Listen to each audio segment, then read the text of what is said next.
Hello everyone, क्या हाल है आप सबों के।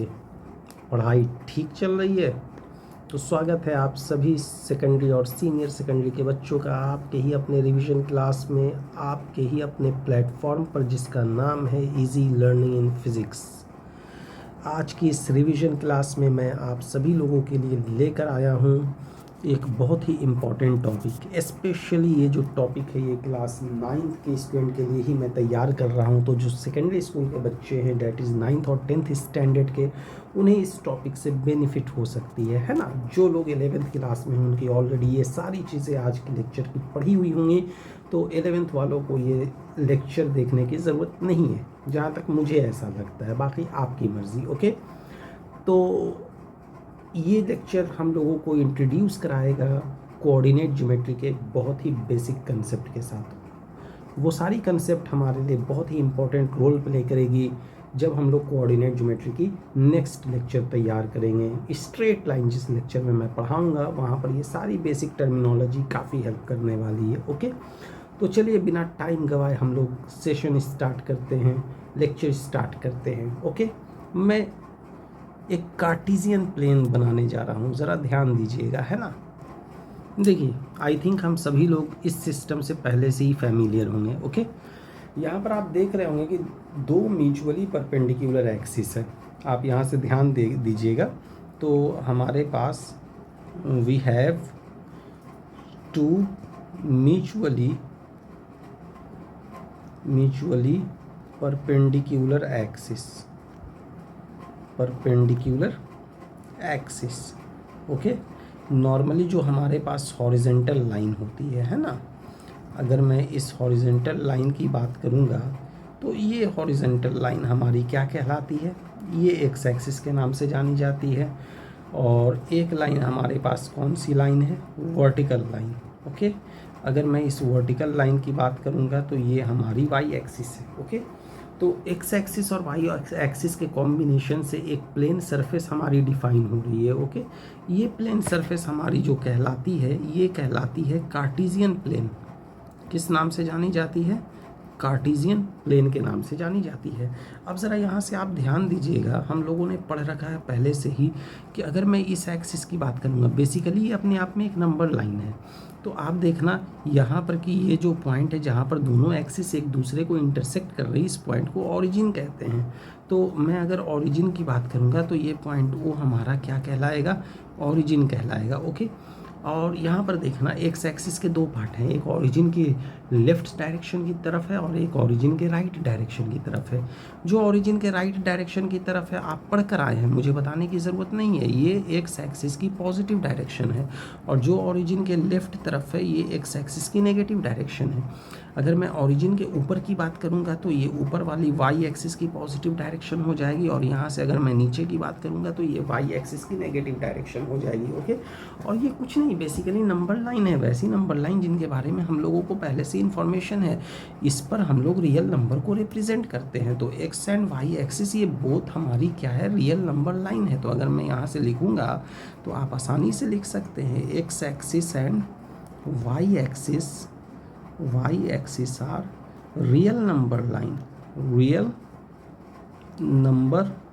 लाइन। अब देखिए, अगर किसी भी पॉइंट को लोकेट मुझे को करना है ना, मान लिया जाए कि इस कार्टेशियन प्लेन में एक पॉइंट मैंने यहाँ पर कंसिडर कर लिया। ओके, ये पॉइंट मैंने कंसिडर कर लिया, इस पॉइंट को क्या माना, पी।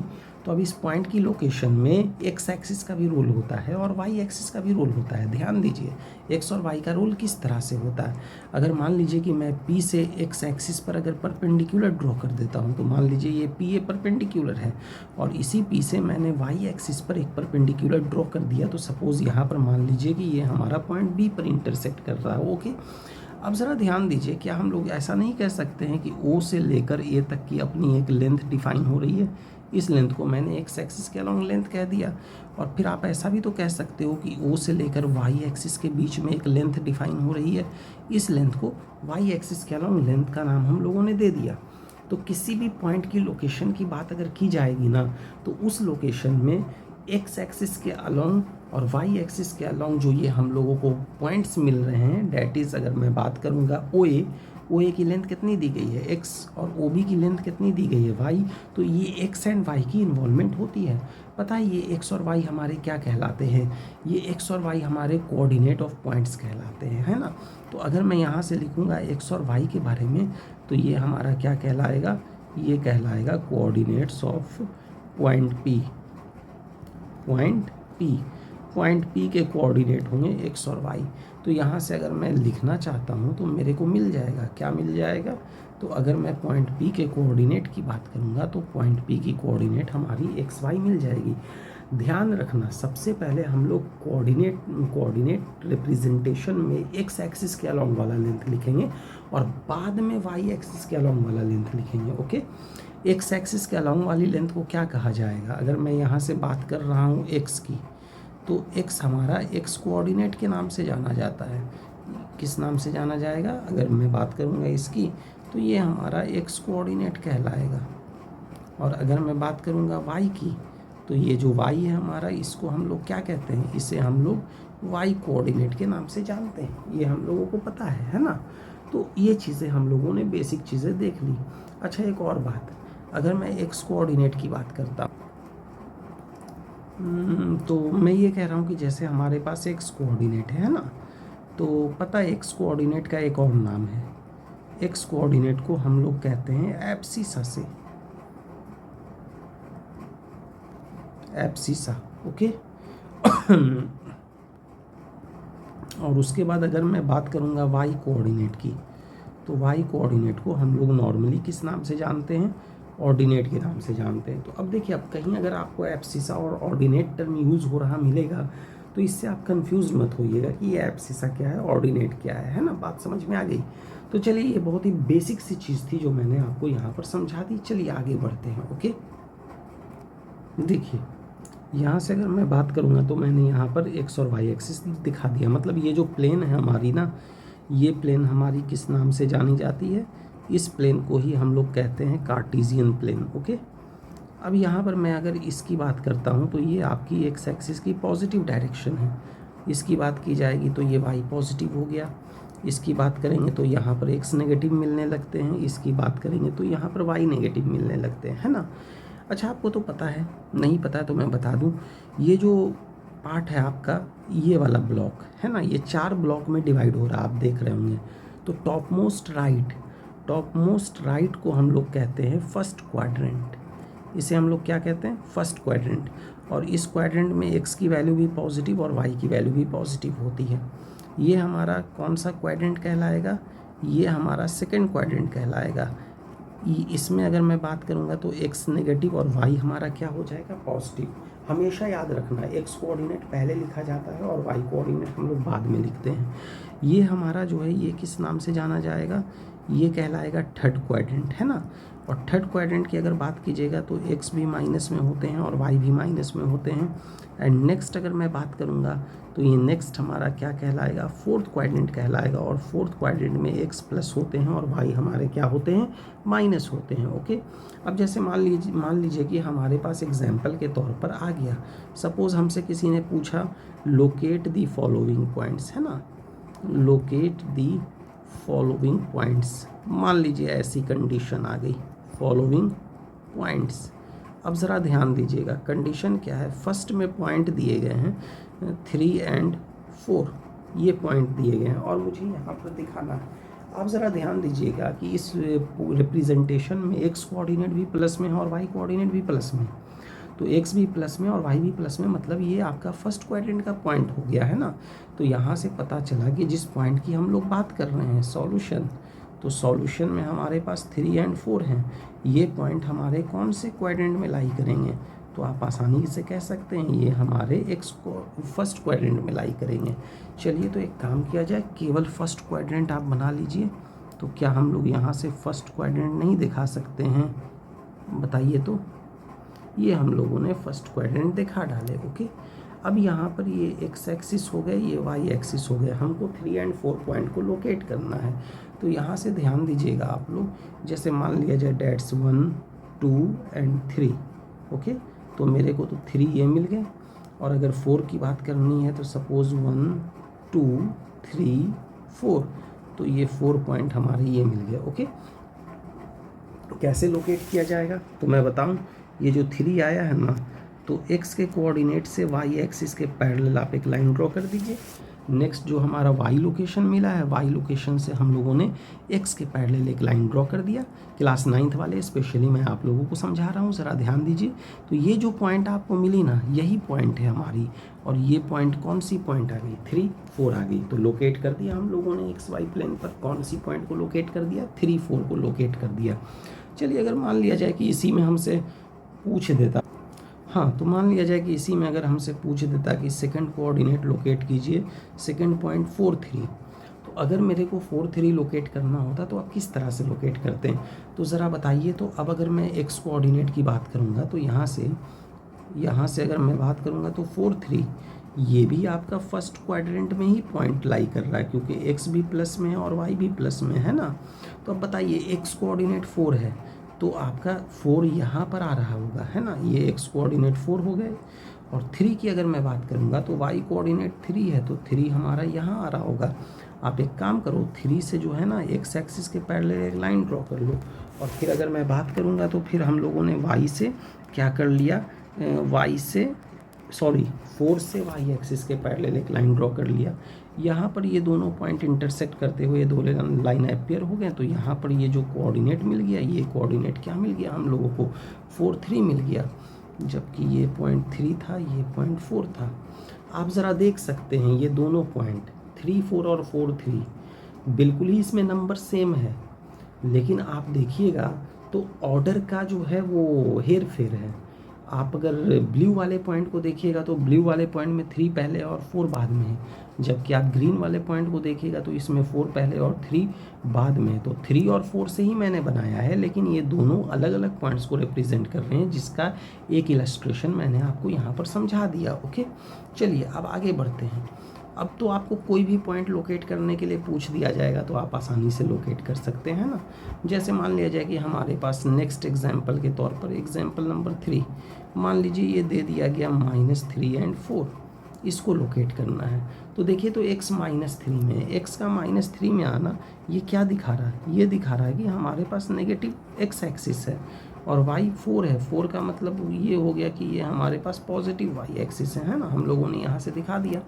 तो भाई साहब यहाँ पर ये पॉजिटिव y हो गए और ये हमारे नेगेटिव x हो गए, तो ये मैंने दे दिया y एक्सिस पॉजिटिव में, x एक्सिस नेगेटिव में, x -3 तक लोकेट कर दीजिए। ओके, तो यहाँ से मैंने दे दिया -1 -2 -3, ये -3 के पॉइंट हो गए। और y की बात करेंगे तो y 4 तक गए हैं, तो 1 2 3 एंड से दिस वन इज़ 4। अब क्या करना है नेक्स्ट स्टेप में, -3 से आप y एक्सिस के पैरेलल एक लाइन ड्रॉ कर दीजिए। और उसके बाद फिर हम लोग क्या करने जा रहे हैं, तो हम लोग फिर 4 से x एक्सिस के पैरेलल एक लाइन ड्रॉ करने जा रहे हैं, डेट्स वन इज़ ओरिजिन। तो ये हमारे पास 4 पॉइंट हो गए, ये -3 हो गए। तो बताइए यही ना पॉइंट हमारा मिल गया, इसी पॉइंट की कोऑर्डिनेट क्या कहलाएगी, -3 एंड 4 कहलाएगी। तो हम लोग यहाँ से इसको दिखा सकते हैं।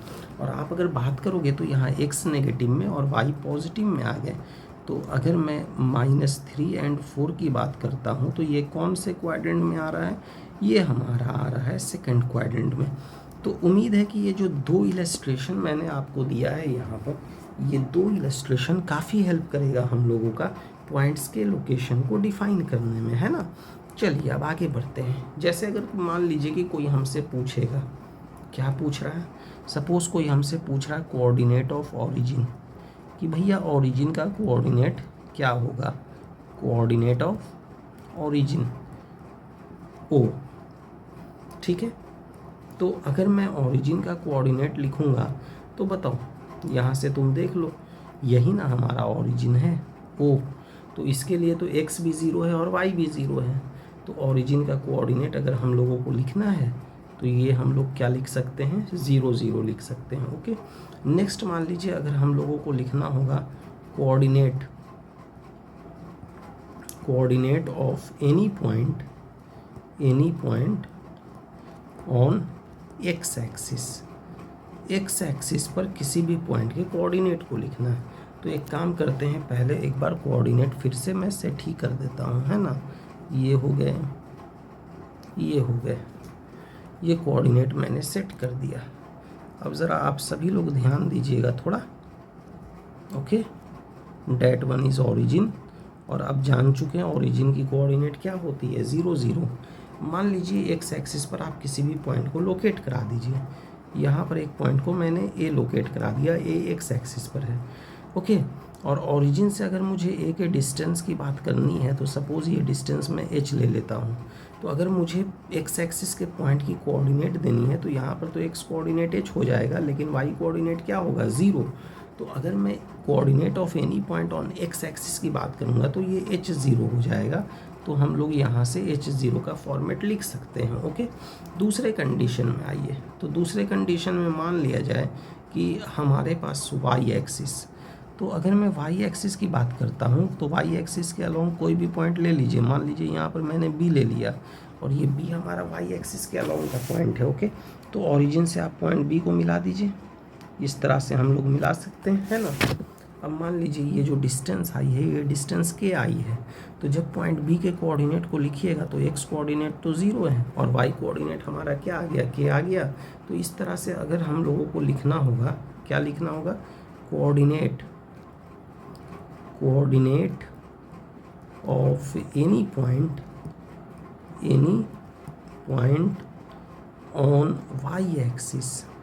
वाई एक्सिस के अलोंग अगर कोई पॉइंट है उसका कोऑर्डिनेट लिखना है तो उसका कोऑर्डिनेट हमारा 0 के हो जाएगा, इज़ 0 के। ये आप लिख सकते हैं बहुत ही आत्मविश्वास के साथ, है ना। तो एक्स एक्सिस के लिए अगर आप आओगे तो एक्स एक्सिस के लिए वाई कोऑर्डिनेट 0 होता है, और अगर आप वाई एक्सिस के लिए आओगे तो आपको याद रखना वाई एक्सिस के लिए एक्स कोऑर्डिनेट 0 होता है ना।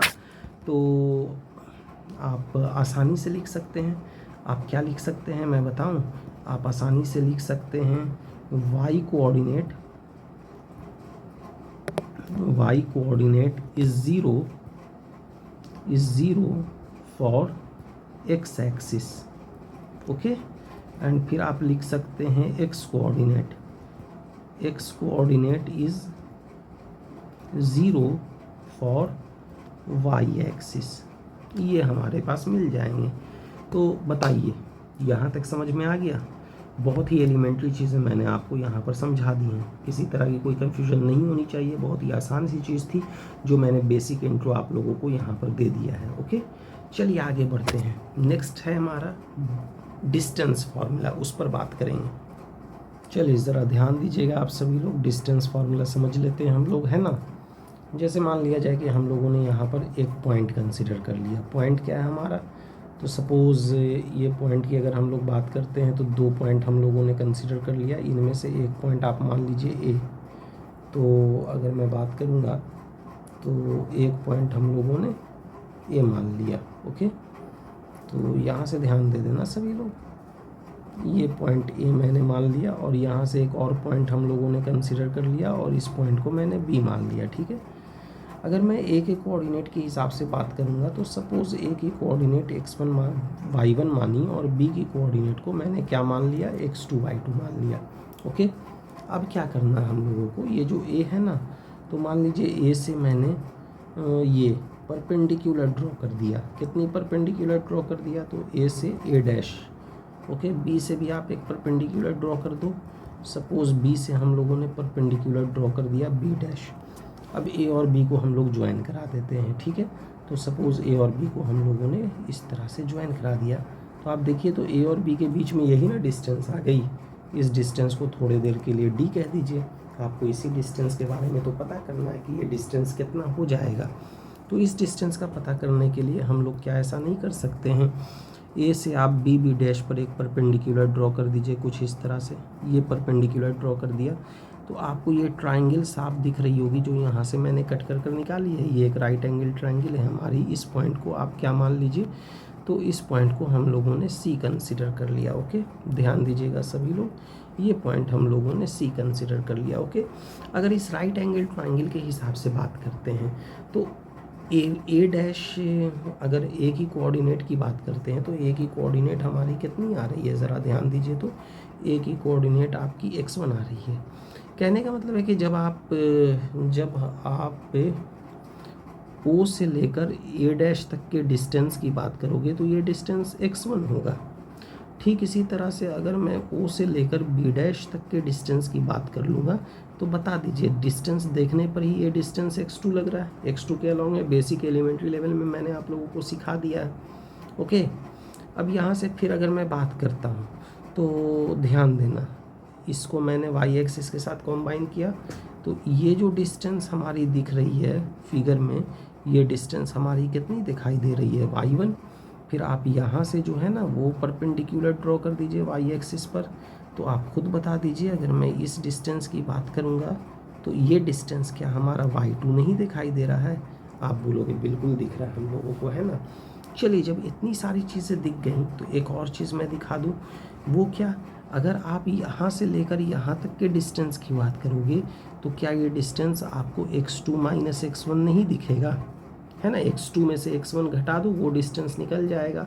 और अगर मैं यहाँ से सिर्फ इस डिस्टेंस की बात करूँगा यहाँ से यहाँ तक, तो क्या ये डिस्टेंस आपको y2 माइनस y1 नहीं दिख रहा है? तो ये डिस्टेंस हमारा y2 माइनस y1 दिखाई दे रहा है, साफ साफ दिखाई दे रहा है ना। तो आपको डिस्टेंस फार्मूला मतलब ए और बी पॉइंट के बीच में डिस्टेंस निकालना है। तो अब ज़रा देखिए, जिस ट्रायंगल की फॉर्मेशन हम लोगों ने कर दी है ए बी सी की, मैं उस ट्रायंगल को यहाँ वापस बना देता हूँ। ध्यान देना सभी लोग, ये ट्रायंगल मैं वापस बना रहा हूँ। ओके, तो ध्यान दीजिएगा, ए बी सी ट्रायंगल हम लोगों को दिखा देना, ये मैंने दिखा दिया। तो अब अगर मैं यहाँ से बात करूँगा तो तुम ध्यान देना, ये पॉइंट बी हो गए, ये आपके पॉइंट ए दिए गए थे और ये डिस्टेंस सी था।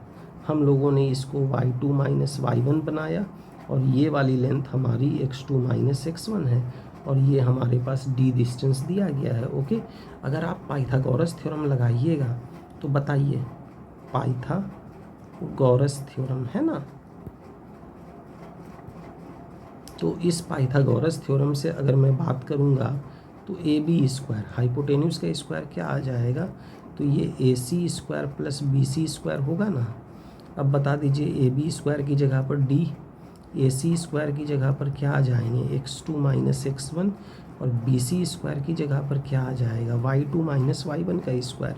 तो इस तरह से अगर मैं d की बात करूँगा तो d इज इक्वल टू कितने मिल जाएंगे बता दीजिए। तो d इज इक्वल टू हमारे पास आ जाएंगे x2 माइनस x1 के होल स्क्वायर प्लस फिर हमारे पास क्या आ जाएंगे, y2 माइनस y1 के होल स्क्वायर। तो ये हमारे पास डिस्टेंस बिटवीन 2 पॉइंट्स आ गए।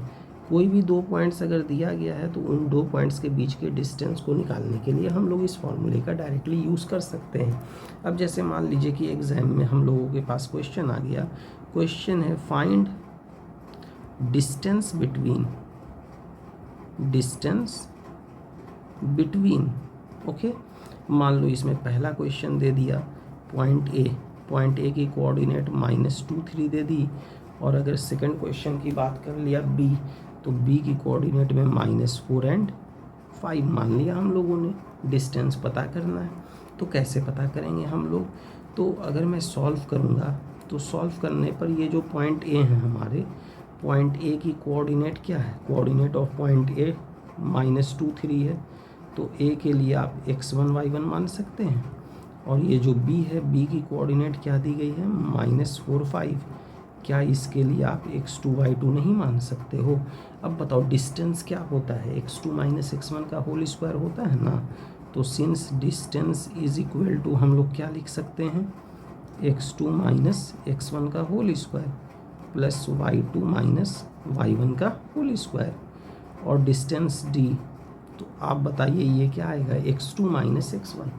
तो x2 हमारे पास कितने आ गए, तो x2 है -4, x1 है -2, इसके स्क्वायर कीजिए प्लस y2 माइनस y1, तो y2 आपके पास क्या है 5 और y1 क्या है 3, तो 5 माइनस 3 के स्क्वायर।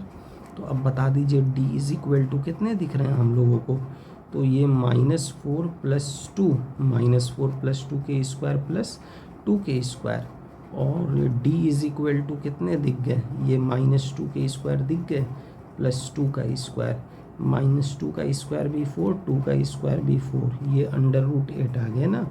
इस तरह से अगर d की बात करेंगे तो d is equal to 2√2 unit आ जाएगा। यही हमारा डिस्टेंस आ गया इन दो पॉइंट्स के बीच में। ओके, इसी तरह से आपको कुछ भी क्वेश्चन दिया हुआ रह सकता है ना, तो आप उसको अब आसानी से पता कर सकते हैं।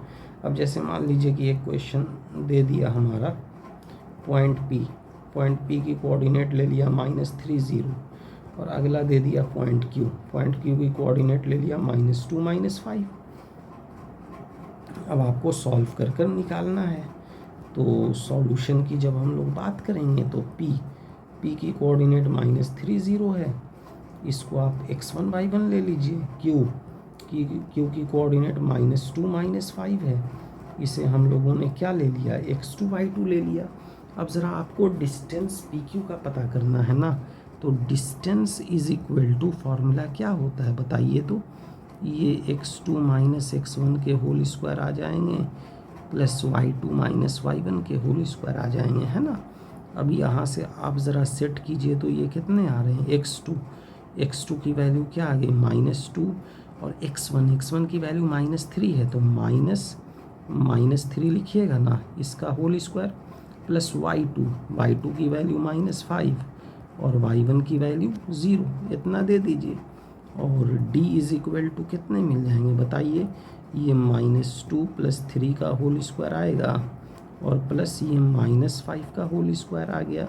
अगर मैं यहाँ से d लिखूँगा तो d इज इक्वल टू ये कितने आ गए, 1 के स्क्वायर प्लस 5 का स्क्वायर तो 25 है, ये √26। तो इस तरह से अगर मैं d की बात करूँगा तो d is equal to √26 unit. ये हम लोगों के पास आंसर हो जाएंगे, ये हमारे पास आंसर हो गया d is equal to √26 unit. बताइए यहाँ तक कोई कन्फ्यूजन है? बहुत ही बेसिक सा चीज़ हम लोगों ने दिखा दिया यहाँ पर, है ना। तो आगे बढ़ते हैं। आगे क्या है मैं बात करूँ, ध्यान दीजिएगा। चलिए अब हम लोग एक बहुत ही इम्पोर्टेंट कंसेप्ट की तरफ समझते हैं। हम लोग अब स्ट्रेट लाइन पर आएंगे, ठीक है ना। कोऑर्डिनेट ज्योमेट्री की ये जो बेसिक स्ट्रक्चर हम लोगों ने समझ ली, इस बेसिक स्ट्रक्चर के बाद अब हम लोग कहाँ आने वाले हैं, स्ट्रेट लाइन पर आने वाले हैं। तो जब आप स्ट्रेट लाइन पर आइएगा तो हम लोगों को सबसे पहले ही बात करनी पड़ती है स्लोप की। Slope of a straight line क्या है, slope of a straight line क्या है।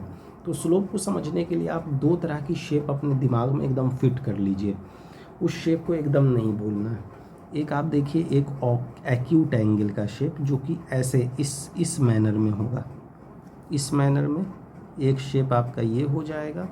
और अगर दूसरे शेप की बात करेंगे ना, तो सेकंड शेप को आपको कुछ इस तरह से कंसीडर करना पड़ेगा, जो आपको अपने दिमाग में एकदम फिट कर लेना है। एकदम इससे बाहर निकलना ही नहीं है, एकदम दो शेप आपको इस तरह से ध्यान में एकदम फिट कर लेना। ओके, एक शेप ऐसा और अगला शेप ऐसा। ये आपका एक्यूट एंगल को हम लोगों ने यहाँ पर मेंशन कर दिया, और ये हमारा क्या आ गया, ऑब्ट्यूज एंगल हमारा मेंशन हो गया। बस इस शेप को ध्यान में रखिए ना, बड़ा आसानी से समझ में आ जाएगा स्लोप क्या होता है। अब ज़रा देखिए मैंने स्लोप की डेफिनेशन क्या लिखी है। Slope of a straight line is defined as the tangent of the angle. तो यहाँ पर एक टर्म यूज़ हो रहा है, टेंजेंट ऑफ द एंगल। आप ट्रिग्नोमेट्री की क्लास देखिए, ट्रिग्नोमेट्री की क्लास में मैंने बताया था, क्या बताया था, कि अगर कोई एंगल हमारा थीटा है, मान लीजिए किसी एंगल को अगर मैंने थीटा लिखा, तो टेंजेंट ऑफ द एंगल का क्या मतलब होता है, टेंजेंट ऑफ द एंगल का मतलब ही ना होता है टेन थीटा। तो इट मीन्स ये जो टेन थीटा है ये कहीं ना कहीं स्लोप को ही डिफाइन कर रहा है। स्लोप बोले तो टेन थीटा। तो देखिए ये किस टाइप की एंगल है, वैसी एंगल जो कि स्ट्रेट लाइन बनाती है positive direction of x axis के साथ। अब बताइए यहाँ इस फिगर में positive direction of x axis दिखाया गया है और ब्लू वाली आपकी स्ट्रेट लाइन है, तो ये positive direction of x axis के साथ ये एंगल बनाएगा। तो ये एंगल हमारा मिल गया। जब आप इसी एंगल की टेंजेंट वैल्यू निकालिएगा, टेन थीटा निकालिएगा, तो इसी टेन थीटा को हम लोग स्लोप कहते हैं। तो अगर मैं स्लोप के हिसाब से बात करूँगा तो ध्यान दीजिएगा, स्लोप को हम लोग m से दिखाते हैं, और ये m इज इक्वल टू क्या आ जाता है, टेन थीटा आ जाता है। डेट्स इट, और कुछ नहीं है। अब जैसे मैं कुछ एग्जांपल्स दे रहा हूँ, उस एग्जांपल से आपको स्लोप के बारे में पूरा पता चल जाएगा कि किस कंडीशन में लाइन की स्लोप कितनी हो रही है ना। चलिए सबसे पहले मैं एग्जांपल लिख ही देता हूँ। चलिए ध्यान दीजिएगा, 2 क्वेश्चन मैंने यहाँ पर ले लिया है। फिगर 1 क्या है, फिगर 1 में ये येलो वाली जो है ना, इसी स्ट्रेट लाइन की बात हो रही है, ठीक है। अब ये स्ट्रेट लाइन एक्स एक्सिस के पॉजिटिव डायरेक्शन के साथ कितनी एंगल बनाएगा। तो मान लीजिए यहाँ पर आपकी एंगल जो दिखाई गई है ना, मैं कौन सी एंगल ले रहा हूँ, मैं यहाँ पर ले रहा हूँ सपोज़ ये वाली एंगल, ये एंगल हमारी दी गई है और ये एंगल कितनी दे दी गई है, 30 डिग्री। ओके, हम लोगों को इस लाइन का स्लोप निकालना है। और यहाँ पर अगर हम लोग इस कंडीशन की बात करेंगे तो इस कंडीशन में सपोज़ मान लीजिए हमारे पास ये एंगल है और ये एंगल कितनी दे दी गई है, 120 डिग्री दे दी गई है और हम लोगों को इस लाइन का स्लोप निकालना है, ठीक है। ये क्वेश्चन की कंडीशन दे दी गई है। ध्यान रखिएगा आप सभी लोग कि स्लोप निकालने के लिए हम लोगों को वैसी एंगल चाहिए जो एक्स एक्सिस के पॉजिटिव डायरेक्शन के साथ हो, है ना। अब एक्स एक्सिस के पॉजिटिव डायरेक्शन वाली एंगल की अगर बात कीजिएगा तो आपके सामने क्वेश्चन यहाँ पर ऐसा ही ना दिया गया है, ये हमारा लाइन है, ओके। तो ये एक्स एक्सिस का पॉजिटिव डायरेक्शन है। तो जब आप एंगल की बात कीजिएगा तो एंगल यहाँ भी है और एंगल यहाँ भी है। दोनों एंगल की अगर हम लोग बात करते हैं तो आप नहीं कह सकते हो कि ये दोनों एंगल तो भैया एक्स एक्सिस के पॉजिटिव डायरेक्शन के साथ ही बन रहा है ना। तो हम लोग नीचे वाला एंगल छोड़ देंगे और हम लोग ऊपर वाला एंगल डिफाइन करते हैं। जो स्लोप निकालने के लिए मैथमेटिक्स में एंगल डिफाइन किया गया है वो एंगल ऊपर वाला ही लिया गया, रेफरेंस लाइन के ऊपर वाला। तो जैसे ही रेफरेंस लाइन के ऊपर वाला एंगल लीजिएगा बताइए तो ये फिगर ही हमारा आ जाएगा ना। इसीलिए मैंने आपको डायरेक्ट इस शेप को ढूंढने के लिए बोला कि फिगर में बस आप ये शेप पर फोकस करो, आपको आंसर दिखने लगेगा। या तो इस शेप पर फोकस करो या नहीं तो ऑब्ट्यूज एंगल वाले शेप पर फोकस करो, आंसर दिखने लगेगा, है ना। तो चलिए एक काम किया जाए, अब इसको मैं मिटा रहा हूँ, इसका तो यूज़ नहीं है हमारे पास, हम लोग समझ गए कि करना क्या था। ओके, आगे बढ़ते हैं। तो मैं आगे बढ़ूँ यहाँ से, ओके। अब बताइए एंगल देना है, एंगल किस तरह से दिया जा सकता है। तो अगर मैं यहाँ से बात करूँगा ये एंगल 30 डिग्री, तो ज्योमेट्री आप लगाइएगा तो वर्टिकल ऑपोजिट एंगल से ये वाला भी एंगल कितना आ जाएगा, 30 डिग्री आ जाएगा। ये एंगल 30 डिग्री आ गया। तो यहाँ से आप देखिए तो ये 90 डिग्री है, ओके वेरी गुड। ये 90 डिग्री आ गया तो ये एंगल कितना आ जाएगा, 60 डिग्री आ जाएगा। तो आप 60 डिग्री कर सकते हैं। अगर इतना हम लोग नहीं करना चाहते हैं तो हम लोग दूसरी तरह से भी इसको डिफाइन कर सकते हैं। कैसे, मैं बताऊं। सबसे पहले तो मैं मिटा देता हूं, ये हो गए लाइन जो हमारे दिए गए थे। एक बार फिर से मेरे को लाइन ड्रॉ करना होगा, है ना। तो मैं एक लाइन ड्रॉ कर ही लेता हूँ, ओके। एंगल हमारे कुछ ऐसे दिए गए थे, ध्यान दीजिएगा,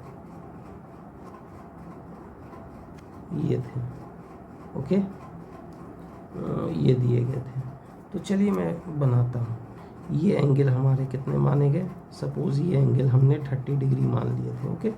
अब क्या करना है, तो मैं आपको बहुत ही शॉर्टकट ट्रिक बता देता हूँ, एकदम उससे बहुत ही आसानी से हमारा आंसर आ जाएगा। ये देखिए, आप यहाँ से एक्स एक्सिस के पैरेलल एक लाइन ड्रॉ कर दीजिए। जैसे ही एक्स एक्सिस के पैरेलल आपने एक लाइन ड्रॉ कर दिया तो आप ये एंगल ढूंढिए, तो ये एंगल कितना आ जाएगा, ओके।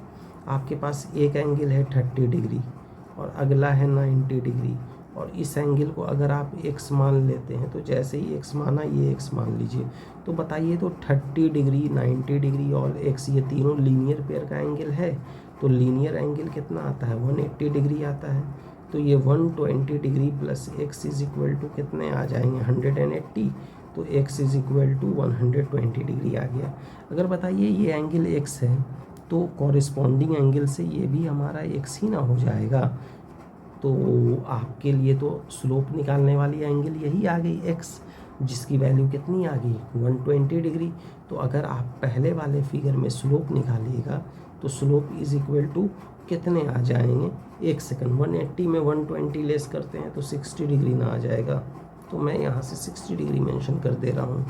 तो बताइए स्लोप निकालने के लिए tan 60 लिखिएगा, और tan 60 की वैल्यू आपको मैं पढ़ा चुका हूँ, √3 होता है, ये हमारा आ गया। कितनी आसानी से स्लोप हम लोगों ने निकाल लिया इस कंडीशन के लिए। अब आते हैं दूसरे फिगर में। दूसरे फिगर में हमारे पास कितने दिए गए हैं, ये वाले एंगल दिए गए हैं 120 डिग्री, ओके। जब ये एंगल 120 डिग्री दिए गए हैं तो आगे क्या लिख सकते हैं हम लोग, बताइए। ये एंगल हम लोग लिख सकते हैं ये कितने आ जाएंगे, तो 180 में 120 को आप लेस करोगे। तो अगर मैं इस एंगल की बात करूँगा तो ये एंगल हमारा 180 डिग्री में 120 डिग्री लेस कर दीजिए, ये कितने आ जाएंगे 60 डिग्री। चलिए भाई ये 60 डिग्री हो गया, ये हमारे पास कितने एंगल आ गए 90 डिग्री आ गए। Very good. अब आप ये बताओ ट्राइंगल की ये जो एक्सटीरियर एंगल है, ये एक्सटीरियर एंगल दो इंटीरियर एंगल के सम के इक्वल होती है। अगर इस एक्सटीरियर एंगल को मैंने थीटा मान लिया तो ये एंगल तो आपका 90 डिग्री है। तो क्या theta is equal to 90 degree plus 60 degree लिख सकते हैं आप? बिल्कुल लिख सकते हैं। तो ये थीटा कितने आ गए 150 डिग्री आ गए। अब आपको क्या निकालना है, आपको स्लोप निकालने के लिए तो tan थीटा चाहिए। तो मैं यहाँ से बता दूँ slope m is equal to हमारे पास कितने आ जाएंगे tan थीटा। तो बताइए m इज इक्वल टू आप क्या लिखिएगा tan 150 डिग्री, और m is equal to tan 150 को 180 डिग्री माइनस 30 डिग्री लिख सकते हैं। आपको मैंने पढ़ाया था, आप ट्रिग्नोमेट्री वाली क्लास में देखिएगा 180 के लिए tan ही रह जाता है ना। तो अगर मुझे इसको लिखना होगा तो m इज इक्वल टू ये माइनस tan 30 हो जाएगा। ओके, जिन लोगों ने ट्रिग्नोमेट्री की वो लेक्चर नहीं देखी है वो बस इस फॉर्मूले को याद रख लीजिए। कौन सा formula, tan 180 degree minus theta, ये हमारा माइनस tan थीटा मिलता है। बस आप इस फॉर्मूले को याद रखिए ना, कोई परेशानी नहीं होगी। तो अगर ये माइनस tan थीटा है तो tan 30 डिग्री की वैल्यू तो 1/√3 है, तो ये माइनस 1/√3 हो गया। ओके, तो ये स्लोप आपका नेगेटिव आ गया। आप देखिए दो क्वेश्चन हमारे पास है, उन दोनों क्वेश्चन में एक क्वेश्चन में स्लोप पॉजिटिव में है और दूसरे क्वेश्चन में हमारे पास स्लोप किस कंडीशन में है, नेगेटिव में। तो स्लोप हमारा दोनों हो सकता है ना। चलिए कुछ और ले ले। चलिए ये एक और क्वेश्चन हम लोगों ने ले लिया। यहाँ पर देखिएगा जो स्ट्रेट लाइन है जिसे मैंने ग्रीन लाइन से दिखाया, ये स्ट्रेट लाइन 150 डिग्री दिखा रही है दिए गए वाई एक्सिस के साथ। लेकिन अगर हम लोग स्लोप की बात करते हैं तो स्लोप में हम लोगों को तो वैसी ही ना एंगल चाहिए जो एक्स एक्सिस के पॉजिटिव डायरेक्शन के साथ बनेगी।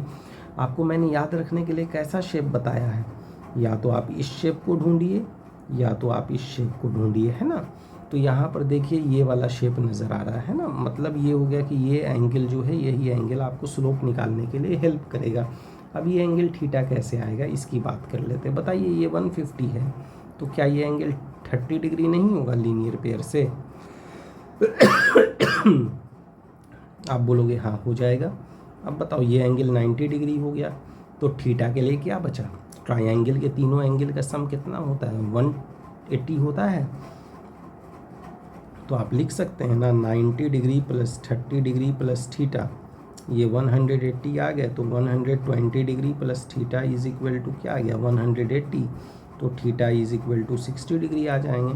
और ऐसे कंडीशन में जब आप slope m is equal to लिखेंगे तो ये tan 60 लिख दीजिए। tan 60 की वैल्यू क्या आ जाएगी √3, इतने आंसर आ गए।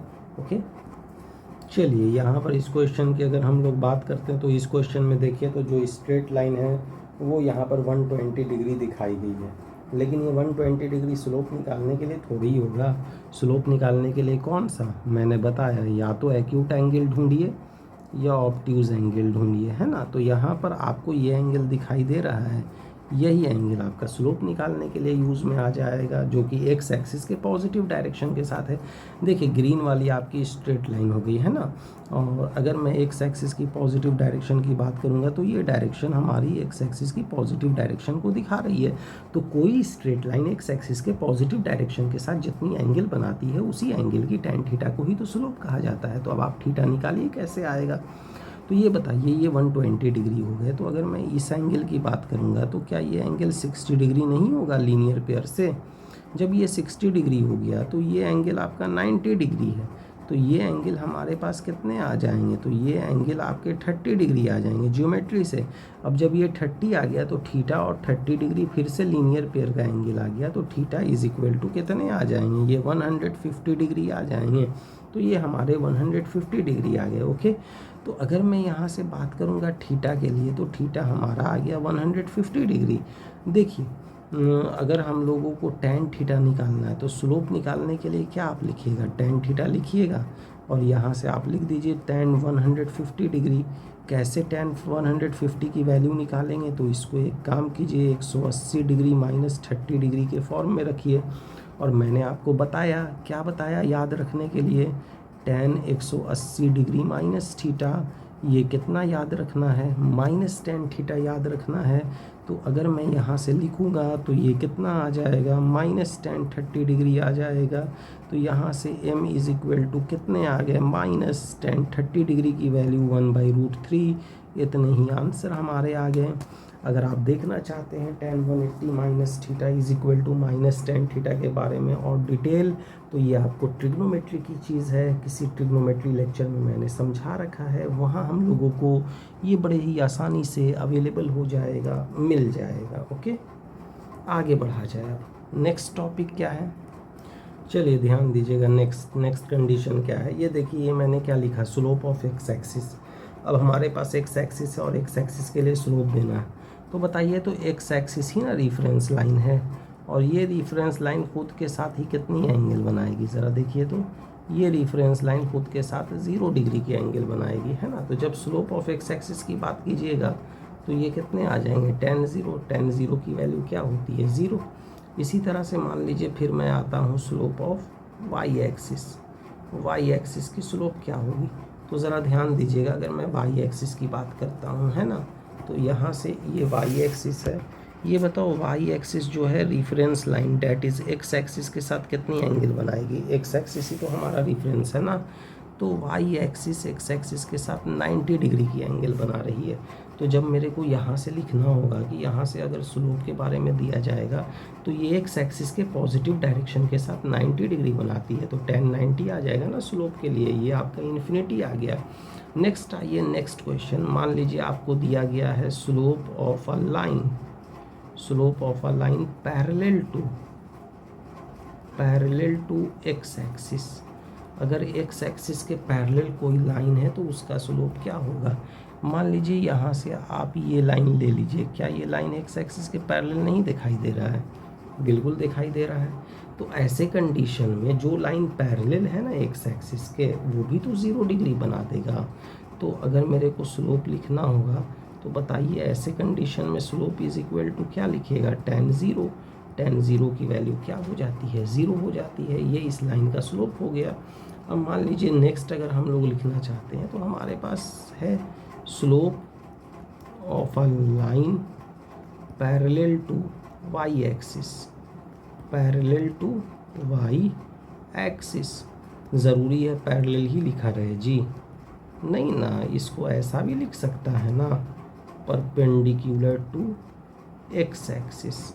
अगर ऐसे कंडीशन में है तो लाइन की स्लोप क्या होगी? तो ज़रा ध्यान दीजिएगा, अगर मुझे स्ट्रेट लाइन ड्रॉ करना है जो एक्स एक्सिस के परपेंडिकुलर या वाई के पैरेलल है, तो ये ब्लू वाली स्ट्रेट लाइन हो जाएगी। अब बताइए, ये स्ट्रेट लाइन भी तो वाई के परपेंडिकुलर है, तो एक्स के साथ तो 90 डिग्री का ही ना एंगल बनाएगी। तो यहाँ से अगर मैं स्लोप की बात करूँगा तो स्लोप इज इक्वल टू क्या आ जाएगा? tan 90 डिग्री, और tan 90 डिग्री की वैल्यू क्या आ जाती है? इन्फिनिटी आ जाती है ना। तो ये हम लोग स्लोप के लिए लिख सकते हैं कि ये हमारे पास स्लोप आ गया। नेक्स्ट आइएगा, इतनी सारी स्लोप्स तो हम लोगों ने दिखा दी। आगे नेक्स्ट क्या आ गया? जैसे मान लिया जाए कि हमारे पास है ये वाला, मान लो ये दिए गए हैं, मैं लिखता हूँ slope of a line equally inclined with axis, equally incline with axes. देखिए एक्सेस है ना, ये एक्सिस का प्लूरल है। एक्सिस का मतलब हो गया x and y axis both, x and y axis both, इसकी बात हो रही है। तो अब ज़रा देखिए, यहाँ पर मैं बात करना चाहूँगा, मान लिया जाए कि इक्वल इंक्लाइनेशन की केस समझनी है। ओके, ये हमारे पास एक्स और वाई एक्सिस ले लिया, कोई स्ट्रेट लाइन इक्वली इंक्लाइन है। कहने का मतलब ये हो जाता है कि ये एक्स और वाई के साथ, यहाँ आप देख सकते हो, ये एक्स एक्सिस या वाई एक्सिस के साथ सेम एंगल बना रहा होगा। सेम एंगल कहने का मतलब ये है कि अगर मैंने यहाँ से ये एंगल 45 डिग्री दिया तो y के साथ भी ये कितना बनाएगा, 45 डिग्री बन गया ना, इक्वल इंक्लाइनेशन। तो ऐसे कंडीशन में अगर मुझे स्लोप लिखना है तो एक्स एक्सिस के पॉजिटिव डायरेक्शन के साथ कितनी एंगल बन गई, 45 डिग्री की एंगल बन गई। तो स्लोप इज इक्वल टू क्या आ जाएगा, 1 आ जाएगा। tan 45 की वैल्यू 1 होती है। नेक्स्ट अगर मैं मानूंगा, यहाँ से ध्यान दीजिएगा, मैं एक्स और वाई एक्सिस प्लॉट कर दे रहा हूँ। सपोज़ ये मैंने प्लॉट कर दिया एक्स और वाई, और इक्वल इंक्लाइनेशन की केस देनी है। तो मान लीजिए अब हमारे पास इक्वल इंक्लाइनेशन कुछ इस तरह से हो गए, ये मैंने दिखा दिया। तो आप देखिएगा, अगर यहाँ पर मैं बात करूँगा ना, तो ये एंगल आपकी 45 डिग्री है, ये एंगल भी तो 45 डिग्री है, तो ये भी तो इक्वल इंक्लाइनेशन का केस है। लेकिन हम लोग अल्टीमेट एंगल कहाँ से ढूंढते हैं, एक्स एक्सिस के पॉजिटिव डायरेक्शन के साथ। तो अगर मैं एक्स एक्सिस के पॉजिटिव डायरेक्शन के साथ बात करूँगा, ये एंगल आ गया, ये एंगल हमारा कितना आ गया, 135 डिग्री। जब आपको यहाँ से इस लाइन का स्लोप निकालना है तो slope is equal to tan 135 degree. अब बता दीजिए slope is equal to tan 135 को क्या लिखिएगा, 180 डिग्री माइनस कितने लिख सकते हैं, 45 डिग्री लिख सकते हैं, बताइए। तो आप -45 डिग्री लिख दीजिए, इतने आ गए। तो m इज इक्वल टू, क्या ये फॉर्मूले से -tan 45 डिग्री नहीं आएगा, फॉर्मूला ऊपर में मैंने बोला tan 180 degree minus theta is equal to -tan theta. देखिए यहाँ पर फॉर्मूला लिखा हुआ है ना, बहुत काम करता है ये फॉर्मूला। अब ज़रा ध्यान दीजिए, -tan 45 डिग्री है तो m इज इक्वल टू क्या आ जाएगा, -1 आ जाएगा। तो कहने का मतलब है कि अगर कोई straight line equally incline with axis दिया गया है, विद एक्सिस, तो उस कंडीशन में अगर मैं स्लोप की बात करूँगा तो स्लोप दोनों निकल जाएगा, +1 भी निकल जाएगा और -1 भी निकल जाएगा। ओके, देखिए अब हमारे पास है एक ऐसे स्ट्रेट लाइन की स्लोप जो कि 2 पॉइंट ए और बी से पास कर रही है, जहाँ ए का कोऑर्डिनेट x1 y1 है और बी का कोऑर्डिनेट x2 y2 है ना। अभी याद है मैंने ए और बी x1 y1 और x2 y2 का यूज़ करके डिस्टेंस फार्मूला लाया था। देखिए मैं दिखाता हूँ, यहाँ से डिस्टेंस फार्मूला मैंने यही ना लाया था। ओके, ये चीज़ दिख रहा है ना आप लोगों को। चलिए यहाँ से आगे मैं बात करता हूँ, एक काम करता हूँ, इस फिगर को मैं कॉपी कर लूँ। चलिए कॉपी कर लिया जाए, इस तरह से मैंने इस फिगर को कॉपी कर लिया। ओके, कोई दिक्कत तो नहीं है किसी को। चलिए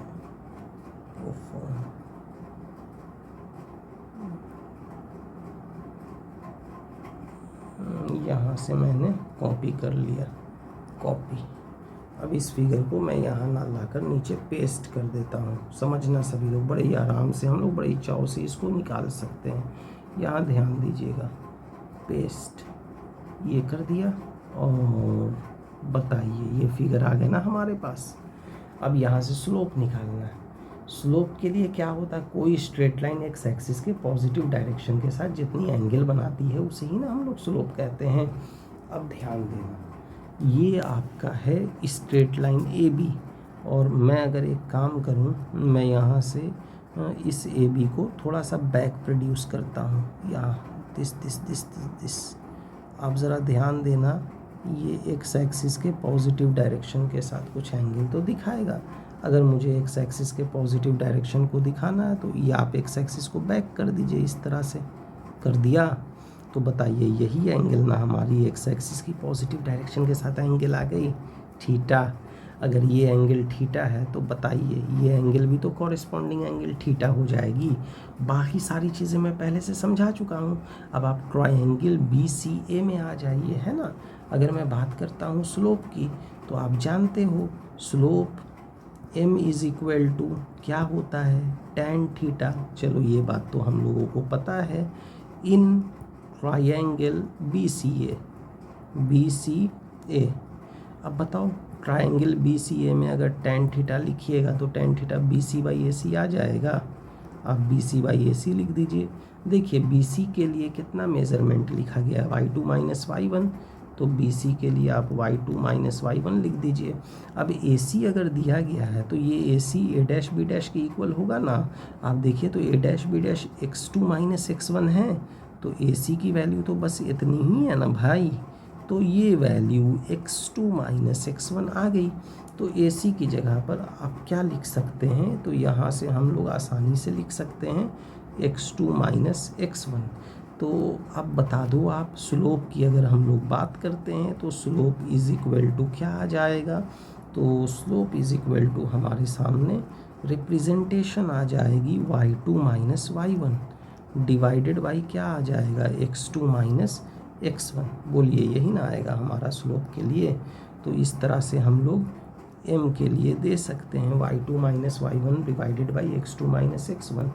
कहने का मतलब ये है कि अगर दो पॉइंट हमारे पास है x1 और y1, तो उन दोनों पॉइंट से पास करने वाले स्ट्रेट लाइन का स्लोप कुछ ऐसा दिया जा सकता है। तो अब बताइए, तो अगर मैं कुछ लिखना चाहता हूँ तो क्या लिख सकता हूँ, क्या मैं ऐसा रिजल्ट नहीं लिख सकता हूँ, m is equal to y2 minus y1 divided by x2 minus x1। आप जानते हैं y2 माइनस y1 को डेल्टा y भी कहते हैं और x2 माइनस x1 को डेल्टा x भी कहते हैं। तो डेल्टा नोटेशन में ये हमारे पास कुछ ऐसा मिल जाएगा, है ना।